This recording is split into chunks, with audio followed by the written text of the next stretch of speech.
છો? મારી channel HNS food સ્ટેશનમાં તમારું સ્વાગત છે. આજે આપણે એકદમ સોફ્ટ અને સ્પંજી ચોકલેટ બ્રાઉની બનાવીશું અને એ પણ ઘઉંના લોટની. જો તમે આ રીતે પહેલી વખત પણ બ્રાઉની બનાવતા હશો ને તો પણ પરફેક્ટ બનશે. જરા પણ ચીકણી નહીં થાય અને મસ્ત સોફ્ટ અને સ્પંજી બનશે. તો ચાલો આ ઘઉંના લોટની ચોકલેટ બ્રાઉની બનાવવાની શરૂઆત કરીએ. આજે આપણે બ્રાઉની ઓવન વગર બનાવવાના છીએ, એટલે જ અહીંયા મેં એક એલ્યુમિનિયમનું તપેલું લઈ લીધું છે. એલ્યુમિનિયમના તપેલાની જગ્યાએ તમે લોખંડની કડાઈ પણ લઈ શકો છો. આ તપેલામાં નીચે તળિયે રેતી પાથરી લીધી છે અને તેનું એક લેયર તૈયાર કર્યું છે. રેતીની જગ્યાએ તમે મીઠું પણ પાથરી શકો છો અને તેના ઉપર આ રીતે કોઈ પણ તમારી પાસે અવેલેબલ હોય તે સ્ટેન્ડ રાખી દેવાનું. અને હવે આપણે ઓવનમાં જો કેક બનાવતા હોઈએ તો આપણે તેને પહેલાં પ્રીહીટ કરીએ. તો એ જ રીતે આ તપેલાને ઉપર ઢાંકણ ઢાંકીને આપણું આ દેશી ઓવન તૈયાર થઈ ગયું છે. તો હવે ગેસની મીડિયમ ફ્લેમ ઉપર તેને ગરમ કરીશું, એટલે કે પ્રીહીટ કરીશું. અને હવે બ્રાઉની બનાવવાની શરૂઆત કરીએ. તો તેના માટે સૌથી પહેલાં બધા ડ્રાય ઇન્ગ્રીડિયન્ટ્સ લઈ લઈશું, જેમ કે 1 કપ ઘઉંનો ઝીણો લોટ, 2 થી 3 ટેબલ સ્પૂન જેટલો cocoa powder, 1 tablespoon baking powder, 1/4 teaspoon baking soda અને 1/4 ટીસ્પૂન મીઠું ઉમેરીશું. અને હવે આ બધી જ વસ્તુને ચાળી લેશું. આ બધા ડ્રાય ઇન્ગ્રીડિયન્ટ્સને ચાળવા ખૂબ જ જરૂરી છે. આ રીતે લોટને ચાળવાથી કેક આપણી મસ્ત સોફ્ટ બને છે અને જો તમને જરૂર લાગે તો તેને 2 વખત પણ ચાળી શકાય છે.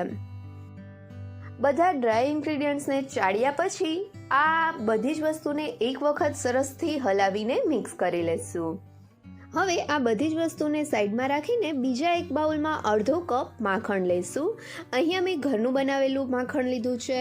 તમે બહારનું માખણ લો તો આગળ જે આપણે મીઠું નાખ્યું છે તેને સ્કીપ કરવું. હવે તેમાં અડધો કપ દહીં અને 1 કપમાં 2 થી 3 ટેબલ સ્પૂન ઓછી એટલી ખાંડ ઉમેરીશું. અને ત્યાર પછી આ બધી જ વસ્તુને સરસથી મિક્સ કરી લેશું. ત્યાર પછી તેને એક મિક્સર જારમાં ટ્રાન્સફર કરીને તેને પલ્સ મોડ ઉપર 10 થી 12 સેકન્ડ માટે ગ્રાઇન્ડ કરીશું. આ રીતે મિક્સર જારમાં ગ્રાઇન્ડ કરવાથી બધી જ વસ્તુ સરસથી મિક્સ થઈને એક મસ્ત ક્રીમ તૈયાર થાય છે.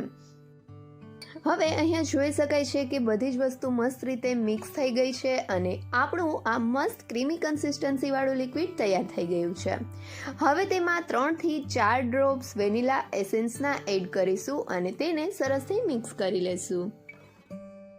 ત્યાર પછી તેમાં અડધો કપ મિલ્ક પાવડર એડ કરીને તેને પણ સરસથી મિક્સ કરી લેશું. અહીંયા મિલ્ક પાવડર એડ કરવો ખૂબ જ જરૂરી છે. મિલ્ક પાવડરને સ્કીપ ના કરવો, કેમ કે આપણે ઘઉંના લોટની કેક બનાવીએ છીએ. જો તમે મિલ્ક પાવડર એડ નહીં કરો તો કેકનો ટેસ્ટ એટલો સારો નહીં આવે. મિલ્ક પાવડર સરસથી મિક્સ થઈ જાય એટલે તેમાં આપણે જે ડ્રાય ઇન્ગ્રીડિયન્ટ્સ તૈયાર કર્યા હતા તેને ઉમેરીશું અને તેને ખૂબ જ હળવા હાથે મિક્સ કરીશું. બધી જ વસ્તુ સરસથી મિક્સ થઈ જાય ત્યાર પછી 2/3 કપ જેટલું દૂધ લઈ તેમાં થોડું દૂધ ઉમેરતા જશું અને તેને હળવા હાથે મિક્સ કરતા બ્રાઉનીનું બેટર તૈયાર કરીશું. દૂધનું પ્રમાણ તમે તમારા લોટ પ્રમાણે થોડું વધુ ઓછું કરી શકો છો.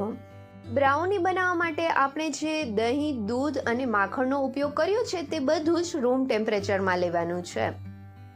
દૂધને મિક્સ કરતી વખતે એ વાતનું ખાસ ધ્યાન રાખવું કે લોટના ગાંઠા ના પડે.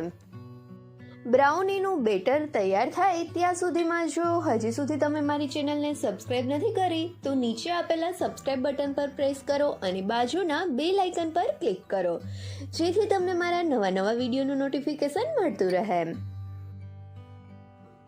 હવે અહીંયા જોઈ શકાય છે કે આપણું આ બ્રાઉનીનું બેટર તૈયાર થઈ ગયું છે. આ બેટરની કન્સિસ્ટન્સી આ રીતની હોવી જોઈએ. વધારે થીક કે વધારે પતલું ના હોય તેનું ખાસ ધ્યાન રાખવું. હવે અહીંયા મેં થોડી રોસ્ટેડ બદામ લઈ લીધી છે. બદામ તમે તમારી ટેસ્ટ પ્રમાણે વધુ ઓછી લઈ શકો છો અને તમે તમારી પસંદના કોઈ પણ ડ્રાયફ્રૂટ્સ લઈ શકો છો. તેમાં 1 થી અડધી ટીસ્પૂન જેટલો કોરો ઘઉંનો લોટ ઉમેરીને ડ્રાયફ્રૂટને કોટ કરી લેશું, જેથી ડ્રાયફ્રૂટને જ્યારે આપણે બેટરમાં એડ કરીએ અને તે બેક થાય ત્યારે ડ્રાયફ્રૂટ નીચે તળિયે ના બેસી જાય. હવે આ ઘઉંના લોટથી કોટ કરેલી બદામમાંથી થોડી બદામ બાકી રાખીને બીજી બદામને બેટરમાં ઉમેરી બેટરમાં મિક્સ કરી લેશું. હવે એક કેકનું ટીન લઈ તેને ઘીથી ગ્રીસ કરી લેશું અને ત્યાર પછી ટીનમાં તળિયે એક બેકિંગ પેપર રાખી દેશું, જેથી કરીને આપણી બ્રાઉની ઇઝીલી બહાર નીકળી જાય. અને હવે તેમાં તૈયાર કરેલું બ્રાઉનીનું બેટર ઉમેરીશું અને તેને 2 થી 3 વખત ટેપ કરીને બેટરને સેટ કરી લેશું. હવે તેમાં ઉપરથી થોડી રોસ્ટેડ બદામ અને થોડી ખમણેલી ડાર્ક ચોકલેટ ભભરાવીશું. હવે આપણે જે તપેલાને ગરમ કરવા રાખ્યું હતું, એટલે કે પ્રી હીટ કરવા માટે રાખ્યું હતું, તે મસ્ત રીતે ગરમ થઈ ગયું છે. તો તેમાં તૈયાર કરેલા બેટર ભરેલા બ્રાઉનીના ટીનને તપેલામાં રાખી દેશું. અહીંયા ખાસ ધ્યાન રાખવું, હાથ દાજે નહીં. હવે તપેલાને ઢાંકણ ઢાંકીને બ્રાઉનીને બેક કરીશું. બ્રાઉનીને બેક કરવા માટે પહેલા 5 મિનિટ હાઈ ફ્લેમ અને પછી 25 મિનિટ માટે મીડિયમ ફ્લેમ ઉપર બેક કરીશું. ટોટલ અડધી કલાક જેવું બેક થયા પછી હવે ઢાંકણ ખોલીને જોઈએ તો જોઈ શકાય છે કે બ્રાઉની ઉપરથી મસ્ત રીતે ફાટી છે. એનો મતલબ છે કે બ્રાઉની કૂક થઈ ગઈ છે. તેમ છતાં ટૂથપીકની મદદથી ચેક કરીએ તો ટૂથપીક ક્લીન બહાર આવે છે.